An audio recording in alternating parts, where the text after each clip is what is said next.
I mean, we rely on our advisory board less and less now. Okay. But in the beginning, they're absolutely crucial. But each step is a fragile step where you can't, put your foot in the wrong place. And so putting them together to help you basically get up that beach, right? Like they've done it before. They know the industry of how to get there. Absolutely crucial. But once you get there, you get your market validation. Like for us, we're the leader in the space. Now, we're the expert in terms of what we do. But that's not to say that they can't help us in the next stage of the company. Like where do we go next? Where do we grow? Right now, I'm looking at offices in the UK and Chicago. And so, that's a perfect thing to, hey, I've never solved this problem before. You have, help me shed some light on this problem. So, advisors is amazing, and then, your board of directors is your owners. Okay. I ask, I did go back to the margin question before, but why don't you switch it around from flat rate to performance? Because it seems like you would actually think more, is it just convincing is it more simple for the celebrities? Yes. And you nailed it. Convincing a celebrity to be paid per click, I can't imagine being in that business. But couldn't you do it on both sides, where you pay the celebrity a certain flat fee, but you charge the marketer whatever the performance is? Yeah, that way you make the most. Then you'd be the risk arbitrage. Well, see, the thing is, But the minimum, exactly. Maybe you have a minimum flat fee for your brands. True. And then if it performs at a certain point. True. But at the end of the day, you're right. It becomes an arbitrage thing, right? It has to meet that minimum, right? Or we lose money. Like we take a risk, right? And with us, it's so simple. It's so cutting, bleeding edge for media buying that there's no point to start to mess with our model. And also, we don't want to penalize our advertisers, most importantly. Like, I don't want to penalize Old Navy for writing good copy, right? Like, because they'd have to pay more. Because they have an incentive right now to bring you better copy. Exactly. Because they're going to get the bang for the buck. Exactly. And so it's, again, everything's incentivized. Celebrity's incentivized. We're incentivized. Well, celebrity gets paid. That's a good incentive. We're incentivized to make sure that our copy is always good. And then the marketer is incentivized to give us good things to promote. Yeah, but with ad networks, I mean, they pay for performance every day. So It's not like they're penalized. They're just paying for what they got. No, it's absolutely true. But we don't have 365 competitors, in terms out of there, trying to sell for cost per click. And I mean, when you look at the kind of the head and neck of premium display advertising, they don't sell CPC, right? The timing says, they sell high CPM impression, right? Because you can get away with it because of who you are, right? And people want to pay for that premium experience. And when you kind of get in the middle tier to lower rung of display advertising, you have no idea where your message is. You have no idea what the quality of the content is. Like there's a lot of you basically you get into the the secondary, tertiary quality of traffic in the web, but there's a lot of opportunity out there, to say the least. And because we're the first in the industry that's reached the scale, the size, deal flow, a lot of things. There's for us this works great. Celebrities are happy. It's the most efficient way to spend on Twitter and Facebook. I mean that alone is just like it's working. And so, I'm actually a performance guy myself. Like, I think of performance all the time. But as long as we can continue to return those results that want advertisers to come back, that's all we need to do. My book, at least. How many reporting revisions have you gone through? I mean, have you done a full-scale dashboard that the clients go in and see all the metrics? Do you send them technically a digital version of that so that it's less technical, or how have you handled that aspect of from reporting your results to the customers? Well, I mean, at the end of the day, it comes down to what is the ROI, right?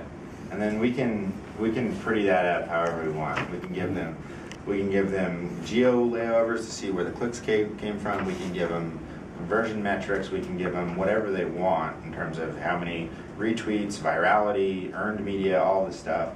At the end of the day, what a marketer really cares about is return on investment. And so we usually show by line item what tweet performed at what rate effective cost per click at the end of the day. And I mean, that's, it pretty much cuts through any of the noise that might be out there in a reporting deck.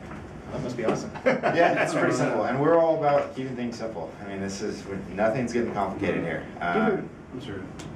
No, go ahead. Do you ever run into an issue, like, for instance, something like Charlie Sheen, where you put up an ad, but he's still tweeting about other stuff, or the person is tweeting, so you kind of, you put there, Push and it down. It gets pushed down so fast that nobody even notices. I mean, we have this concept called Let It Breathe.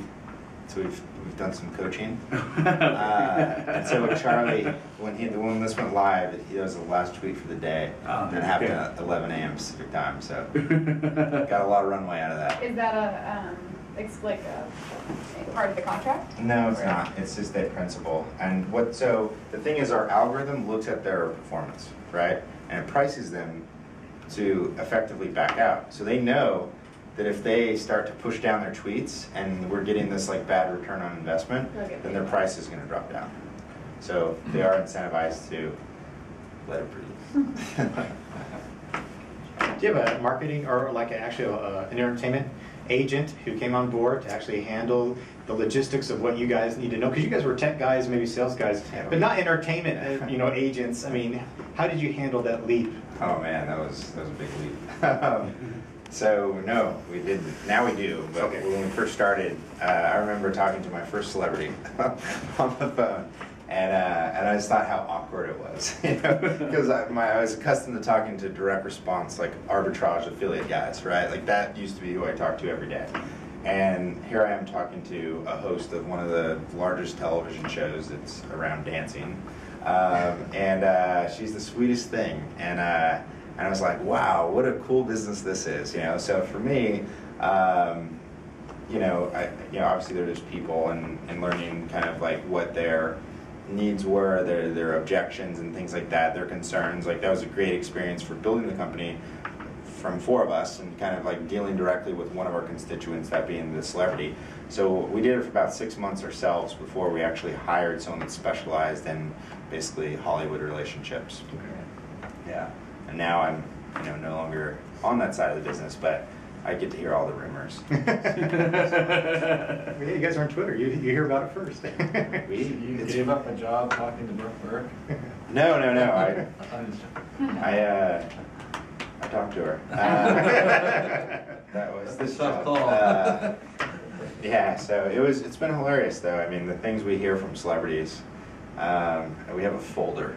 Better keep that in house. They ever ask for you to reach out to a specific brand? Like say LeBron James is like, I really want to tweet about this Nike one. Can you ask them if if they'll pay me to tweet about it? So what we've been doing, because they're probably going to be tweeting about stuff anyway. Absolutely. Yeah.